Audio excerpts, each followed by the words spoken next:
Now we'll take a look at the urine diversion dehydration toilet which has been built over here. We are in a village called Kuran, which is about 40 kilometers from Pune.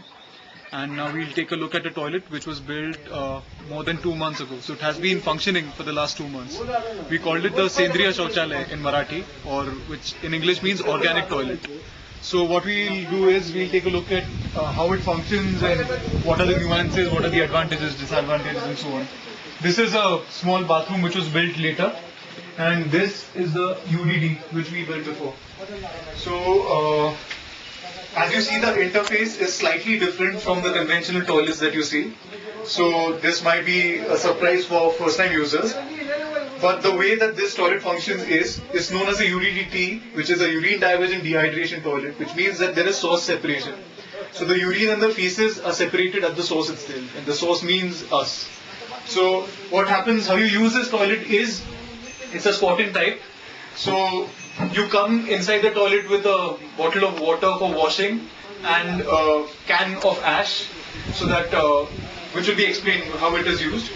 But what you do is you come in.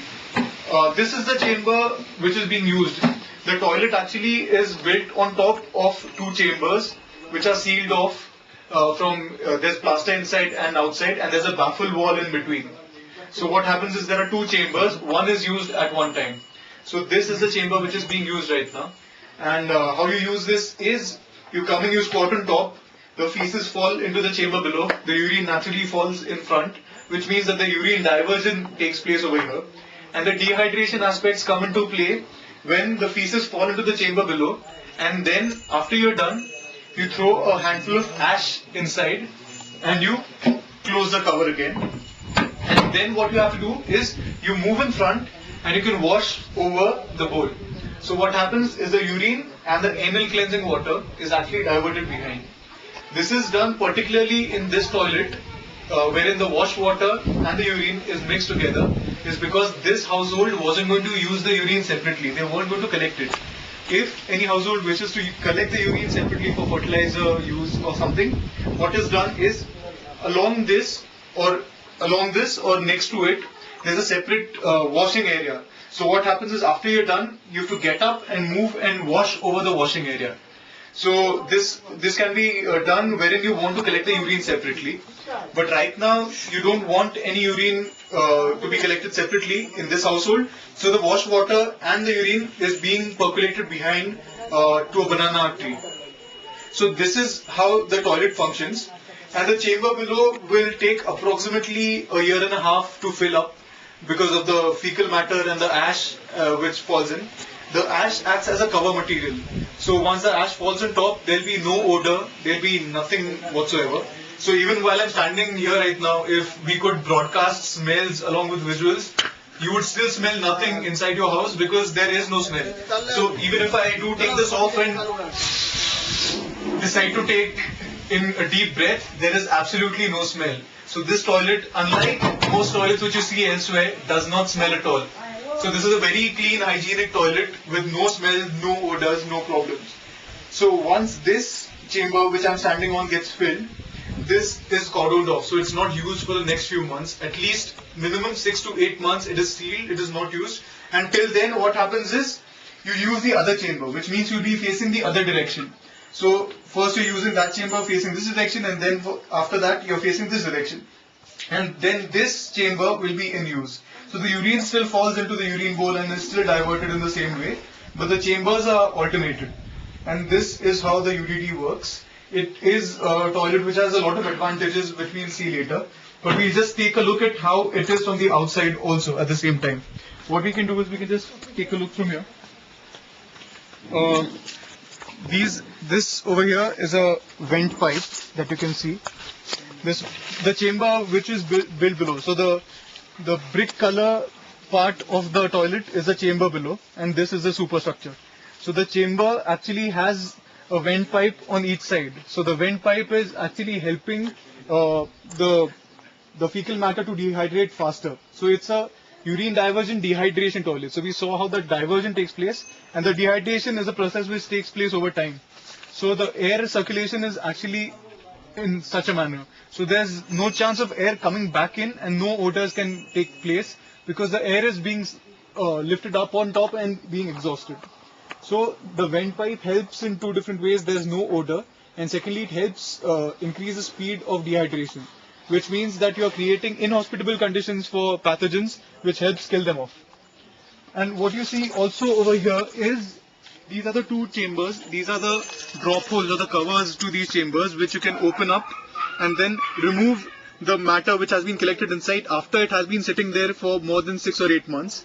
So it's very simple, and by the time it has completely dehydrated, it looks something like tea powder. It is not offensive to look at, to feel, to smell or anything. So it's very easy to clean these chambers as compared to any other toilet.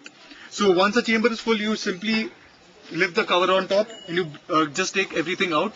That entire, the bulk of the matter, it's excellent fertilizer. So it can be mixed with cow dung or any other things and can be used as manure. What you also see over here, the green pipe, is the pipe which brings out the urine and the wash water which we saw inside. So this water is being percolated here and is being absorbed by the banana plant, the jackfruit, and it's also once in a while given to the lemon tree behind. So this is how the toilet functions. It's a very advantageous toilet primarily because you save a lot of water. In any other toilet, you will be consuming a lot of water for flushing, apart from anal cleansing. So most other toilets will use approximately 8 to 10 or 15 liters of water for every single use. This toilet uses only approximately 2 liters of water for every use, which means you're cutting down the water consumption in use proportions. So water saving is one part. The second is, since you're cordoning off the entire contaminated area, so the pathogens and all the scary stuff is actually held within. So there's no chance of disease or any other contamination or infection because of the fecal matter, which is possible in some other forms of toilets also. So over here, it's actually a chamber which has been sealed off on all sides from within. So it has been plastered from within. So the fecal matter is actually isolated in that chamber. So the matter is dehydrated because of the ash and all, the pH values increase, and hence the pathogens are killed off early. And then this becomes a very good form of sanitation, which is very advantageous to the user also because there's a fertilizer output also along with this. And the second thing is, many other forms of toilets such as soak pits cannot be used in areas where there's high groundwater table, where there's a rocky strata below. But if this toilet can be built anywhere because you are just detaching it from its surroundings in a way, because even if there is a high groundwater table over here, you will not be contaminating it with the feces. And urine is sterile, so urine will not normally be the cause of contamination if it's coming from a healthy individual. And so even if there was a high groundwater table or this was a rocky area, this entire toilet is built above the ground. There is no substructure over here. The whole thing is actually built above the ground, and hence you don't have to excavate at all. So this is where the toilet starts. This is where you have the concrete base, on top of which is the tank, and on top of which is the actual toilet structure. So this entire thing is built on ground. So nothing has gone below except the foundation of the walls, which is minuscule. So this toilet hence has a lot of advantages as compared to many others. And this can prove to be a boon in many places, especially rural areas wherein there is a demand for fertilizer, and in many areas where water is an issue because it's not readily available, and it's mostly the women who have to, slog all the time with regards to water issues. This becomes a very important lifesaver for the entire family. So this is a urine diversion dehydration toilet, or Sendriya Shouchalaya as we are calling it in Marathi now.